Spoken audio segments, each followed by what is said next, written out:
Hello po sa ating mga guro sa buong Pilipinas, no. Maraming guro ang nagnanais na lumipat sa kanilang probinsya. Sabihin mga teachers na dito na-employ, dito na permanent sa Manila, na gustong lumipat na sa province na kung saan doon sila nakatira. Or maaring sa NCR, no, sa Manila gusto nila sa Caloocan, di ba? Yung division to division or region to region, no. Alam niyo kung yung procedure natin ang susundin, yung procedure natin ng pag-transfer, talagang complicated at mahirap at maraming guro ang nadi-deny. At hindi mo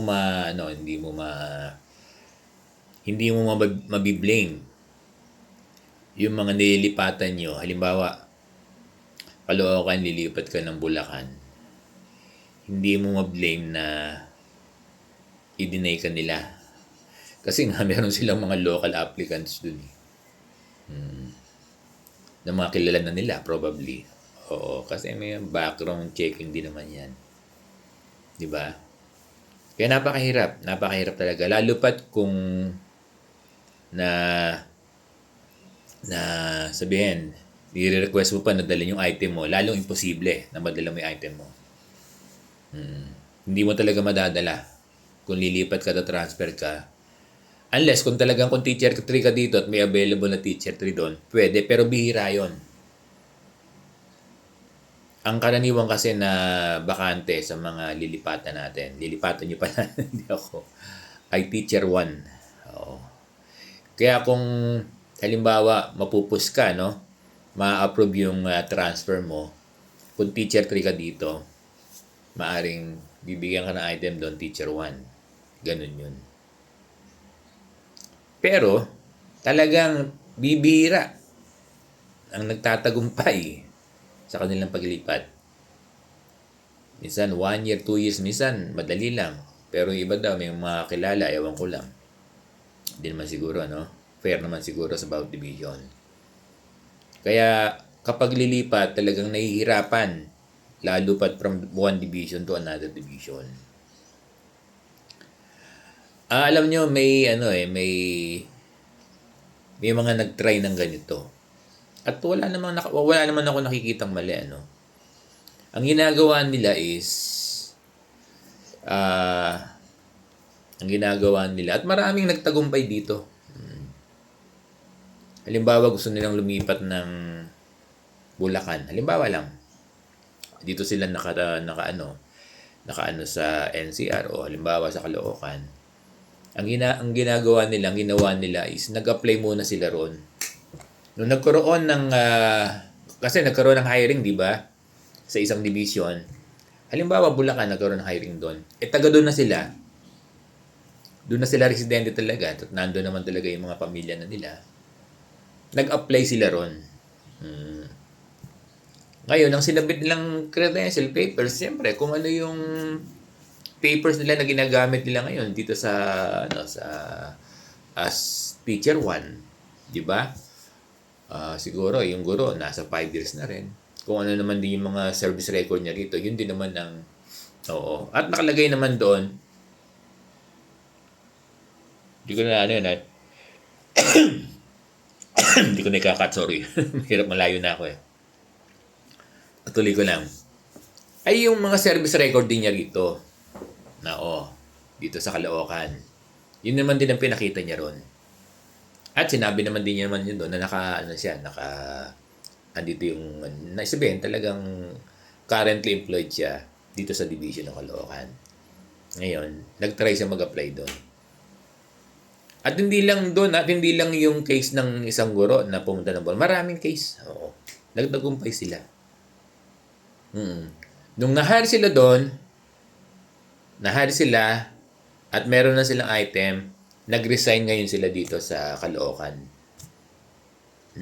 Pasok sa banga. Natanggap sila doon, kaya lang, teacher 1. Ganun ang suggestion ko. Wala namang masama doon.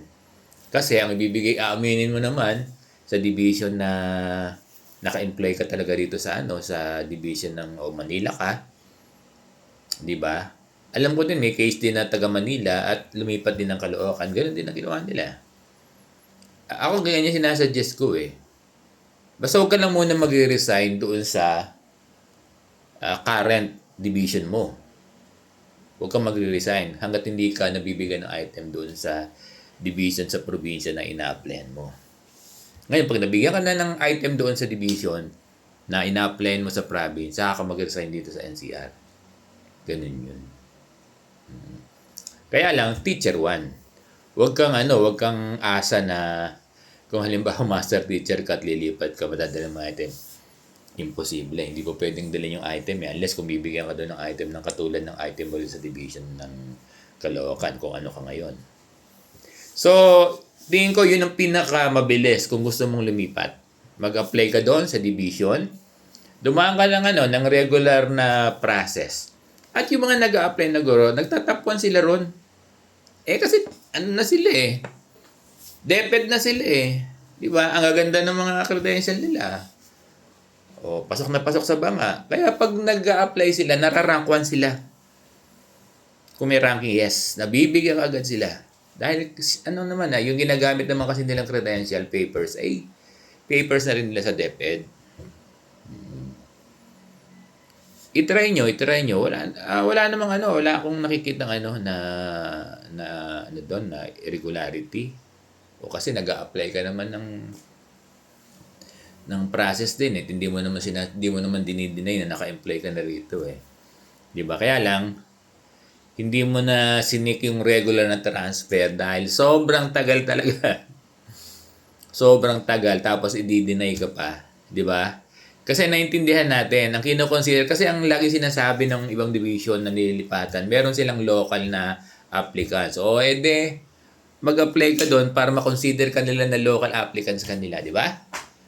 So, ang dami nang nag-try ng ganyan at nagtagumpay sila. Kaya lang, karamihan na nakukuha nila ay teacher 1. Nakalipat ka naman. Di ba? Hindi ka na magbabiyahe. Menos ka na rin. Kahit ikaw ay teacher 1, na dati teacher 3 dito sa division dito, at least, hindi ka na namamasahe. Di ba?